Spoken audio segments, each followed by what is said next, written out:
आप उस दिन से डरे चीमा साहब, उस दिन से डरे जिस दिन इंडिया और चाइना ने अपने रिलेशनशिप ठीक कर लिया, उस टाइम से डरे आप। दूसरा एक बंदा है अंदर बैठा है, मैंने उसका नाम रख दिया है खान एकेडमी।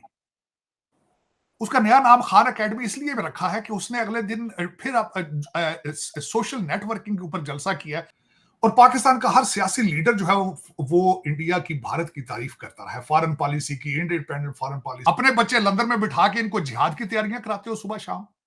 जब आप उनकी मूवीज देखते हैं, जब आप उनके कपड़ों के फैशन देखते हैं, जब खाने उनके पसंद करते हैं, जब साड़ियां पहनते हैं, तो फिर इतनी नफरतें क्यों है? और कोई मेरी आपका इस वक्त दुनिया के किसी भी मुल्क के साथ रिलेशनशिप नहीं है जहां से पैसा नहीं आ रहा।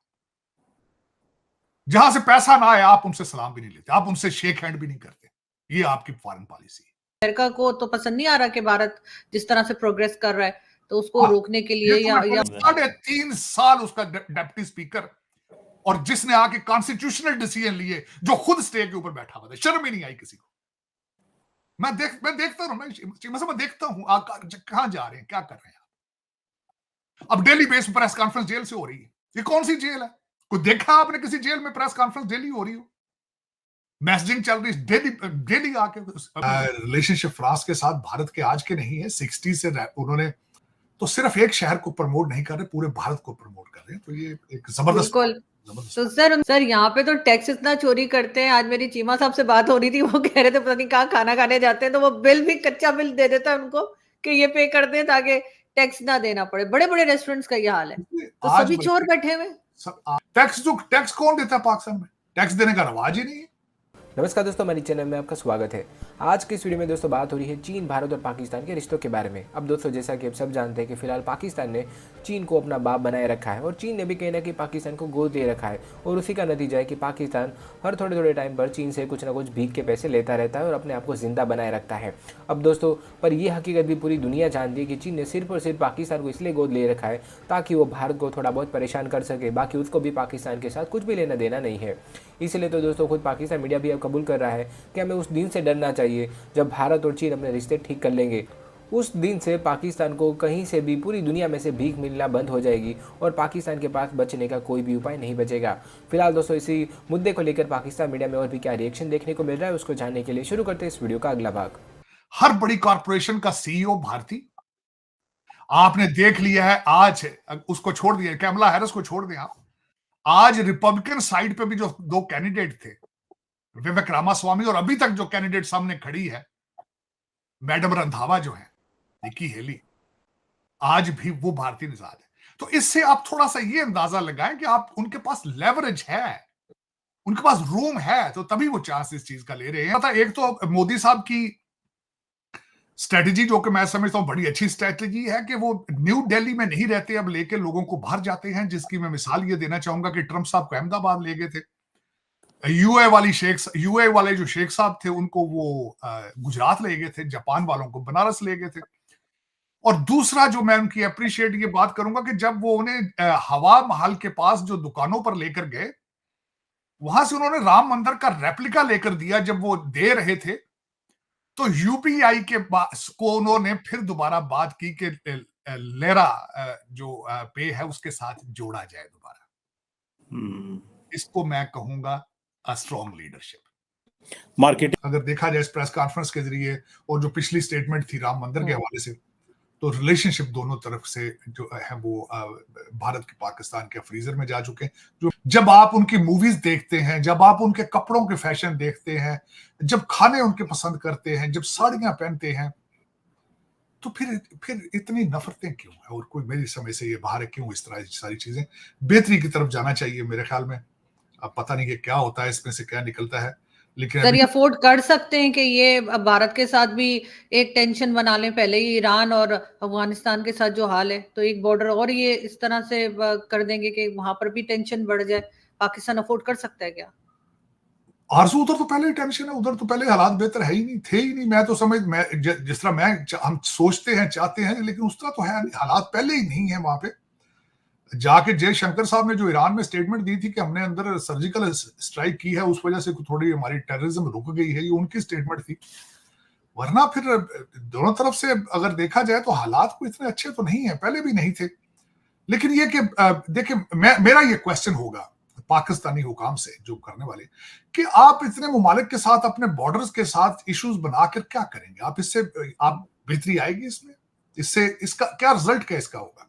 ये मेरे जैसे लोगों के लिए क्वेश्चन मार्क है कि उन्होंने यूपीआई को फ्रांस के लेरा पे के साथ, लेरा पे जिस तरह भी उसको साथ जोड़ने का उन्होंने कहा, और ये इसी बात का जिक्र वो अपने फ्रांस के दौरे में भी करके आए थे। तो दर हकीकत कौमें ऐसे नहीं बनती, कंट्री ऐसे नहीं बनते जब तक उनको लीडरशिप जो है वो प्रमोट ना करे, वो जब तक प्रमोट ना करे उनको। और मैं दुख के साथ कहूंगा कि आज मेरे वतन अजीज के अंदर नवाज शरीफ साहब के जलसे में जिंदा शेरों को तो लाया गया है, चीते भी लाए गए हैं, लेकिन किसी के मुंह से दो लफ्ज नहीं निकलते कि मुल्क को पांव में किस तरह खड़ा करना है, इकानमी का क्या होगा, कौम का क्या होगा। दूसरा एक बंदा है अंदर बैठा है, मैंने उसका नाम रख दिया है खान एकेडमी। उसका नया नाम खान एकेडमी इसलिए भी रखा है कि उसने अगले दिन फिर सोशल नेटवर्किंग के ऊपर जलसा किया और कहते हैं 5 लाख लोग आए थे। फिर ऑनलाइन ही इलेक्शन करा ले, ऑनलाइन ही पाकिस्तान बना ले। फिर मैं तो ये समझता हूं, ये 5 लाख लोगों को तुम जलसों में ले आते हो ऑनलाइन, तो इनको ये नहीं बता सकते ऑनलाइन ट्रेड किस तरह करना है?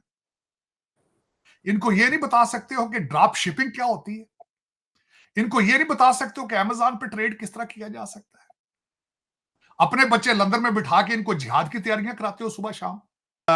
भारत के अंदर जिस तरह चीजें हो रही हैं, जिस तरह उनका द फ्यूचर प्लानिंग है उनकी, तो जब मैं अपनी तरफ देखता हूं तो दुख होता है। और तो कोई और वो मेरा फिर ये एक यही, मैं इसी बात पे जख्मी हूं कि दुनिया का हर कंट्री जो है वो हमारे पास से गुजर रहा है हारन देकर। हारन देकर वो तो और जहाज लग गया, वो लैंड किया उन्होंने राजस्थान। जारी बात है पाकिस्तान से तारड़ साहब गुजरे होंगे, तो तू हारन में जाके डर गया। हाँ? हारन बजा, हर कंट्री हारन बजा के गुजर रहा है, और हमको वो कहते हैं शर्म हमको मगर नहीं आती, और कोई उम्मीद अभी तक कोई चांस नहीं लग रहा। वाय पैसों की आपके पास उनके साथ आपका कोई रिलेशनशिप नहीं, पीरियड। आपका इस वक्त दुनिया के किसी भी मुल्क के साथ रिलेशनशिप नहीं है जहां से पैसा नहीं आ रहा। जहां से पैसा ना आए आप उनसे सलाम भी नहीं लेते, आप उनसे शेक हैंड भी नहीं करते। ये आपकी फॉरेन पॉलिसी है। आप दर हकीकत, मैं बड़े वसूख से कहता हूं, आपने पाकिस्तान नहीं बनाया, आपने बिल्कुल पाकिस्तान नहीं बनाया। लेकिन चीमा साहब, इस तरह हुकूमतें, पता नहीं आपको कौन चला रहा है, किस तरह आप चल रहे हैं। चल तो नहीं रहे हैं, रेंग ही रहे हैं आप सिस्कियां ले रहे हैं। अब इससे आगे कहां जाएंगे आप? इसको चलना तो नहीं कहा जा सकता, लेकिन अफसोस कि आज मैं जब भी हर किसी कंट्री के बारे में पढ़ता हूं, जाहिर है मैं पाकिस्तानी हूं, तो मेरे ज़हन में तो बात आती है कि पाकिस्तान कहां जा रहा है, लेकिन जा रहा कहां है इसका कोई। जाते तो वो हैं जिनका कुछ साईं वारस होता है, आपका तो साईं वारस ही कोई नहीं। आपने कहा वो तो पसंद नहीं आ रहा कि भारत जिस तरह से प्रोग्रेस कर रहा है, तो उसको रोकने के लिए या उसको, ये तो मैंने पहले भी कहा है कि भारत की 7.8%, 7.7% ग्रोथ जो है वो बिल्कुल अमेरिका, बल्कि अमेरिका नहीं पूरी दुनिया को पसंद नहीं है। किसको पसंद होती है? लेकिन सर जब हमारे यहाँ की तरफ से इंडिया हमें कोई कंप्लेन करता है तो हम तो कोई बात नहीं मानते, ना हम उनकी कोई मदद करते हैं, ना लोगों को पकड़ते हैं, ना कुछ करते हैं। तो हम ये उम्मीद क्यों लगाएं कि वो भी हमारी बात सुनेंगे? नहीं, किस तरह, कोई नहीं, बिल्कुल नहीं होगा। उन्हें जो है वो हाफिज सईद साहब के ऊपर एलिगेशंस है, उनको इतराजात हैं, वो सेटिस्फाई नहीं हो सके किसी तरीके से, वो लेकिन करने चाहिए ना। मेरे ख्याल में रिलेशनशिप फ्रांस के साथ भारत के आज के नहीं है, 60 से उन्होंने मिराज तैयारे दिए थे 60s में। उसके बाद 1982 में अमेरिका ने उनको एटॉमिक फ्लूइड नहीं दिया था एटॉमिक पावर के लिए, तो फ्रांस स्टेप्ड इन, उनके साथ रिलेशनशिप है। अभी भी उनके राफेल तैयारे भी हैं, स्कॉर्पियन भी ले रहे हैं। उसके बाद वो they are moving, free trade शुरू करने लगे हैं आगे। और जिस तरीके से उनका एक रोड शो और एक सक्सेसफुल दौरा जा रहा है जयपुर का, मेरा मकसद उनका, तो मैं बल्कि एक चीज लाजमी बताना चाहूंगा कि जिससे मैं बहुत इंप्रेस हूं, मैं कि मोदी जी जब उनको लेके गए हवा महल के पास, वो जो हैंडीक्राफ्ट्स की चीजें थी, वहां से उन्होंने राम मंदिर का जो स्टैचू लेके दिया, वो मॉडल लेके दिया। तो जब यूपीआई पे करने की बात आई तो उन्होंने कहा भाई हमारे वो यूपीआई को आप जोड़ें फ्रांस की जो लीरा पे है उनके साथ। तो ये लीडरशिप होती है मेरे ख्याल में, कि हर चीज के अंदर अपना नेशनल इंटरेस्ट देखा जाए, हर चीज के अंदर नेशनल इंटरेस्ट देखा जाए, और फिर किस खूबसूरती के साथ वो हर शहर हर स्टेट का हिस्सा कर रहे हैं। तो लेकिन ये कि हमारी टीम हवा में उड़ गई, बस जिस तरह हमारा कंट्री उड़ता जा रहा है इसी तरह हर चीज उड़ रही है। अफसोस के साथ है यही है। कई दफा डरता रहता हूँ आरजू, आप कभी पाकिस्तानी पॉजिटिव तरीके से चलने लगे आप तो अमेरिका को पीछे छोड़ जाएंगे, यकीन करें। बिल्कुल आप तो रोजाना चंद्रयान पे भेजे, रोजाना चंद्रयान निकाला करेंगे, एक सुबह जाया करेगा चंद्रयान, एक शाम को जाया करेगा, लेकिन नेगेटिव चल रहे हैं ना। क्या पता किसी वक्त यकलत काया पलट जाए, 25 करोड़ लोग सारे के सारे, आप तो बिल गेट बन जाएंगे आप सारे।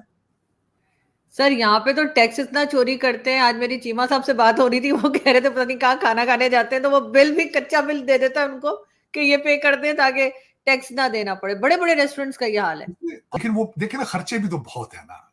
टोरंटो में देखें डॉलरों में खर्चे हैं, अमेरिका में बच्चे पढ़ रहे हैं, दुबई में रियालों में खर्चे हैं। आपका खून नहीं चूसेंगे तो बच्चे कैसे उनके वहां तरक्कियां करेंगे, घर बनेंगे, पढ़ेंगे, वहां शॉपिंग करनी होती है उन्होंने। तो आपको तो वो मार मार के, जिस तरह मैंने कहा ना लेबर कैंप है। टैक्स कौन देता है पाकिस्तान में? टैक्स देने का रवाज ही नहीं है उसकी। वो उनसे आप मुझे ये बताएं, आपके पाकिस्तान सबसे बड़ा सीक्रेट है मल्टीनेशनल फेल क्यों होती है? वजह यह है कि जब मल्टीनेशनल अमेरिकन या ब्रिटिश कंपनी को जाती है, जो उसका कंपटीशन होता है पाकिस्तानी, वो टैक्स नहीं दे रहा होता तो वो सस्ती चीजें बेच लेता है। वो मल्टीनेशनल 6 महीने के बाद वापस आ जाता है बैंकरप्ट होके। तो ये दर हकीकत आपको हर चीज का पता है, लेकिन आप चाहते नहीं है। आप चाहते नहीं है हम तरक्की करें। आप तरक्की करना चाहते हैं, लेकिन तरक्की टोरंटो में और दुबई में करना चाहते हैं। यही अलमिया है।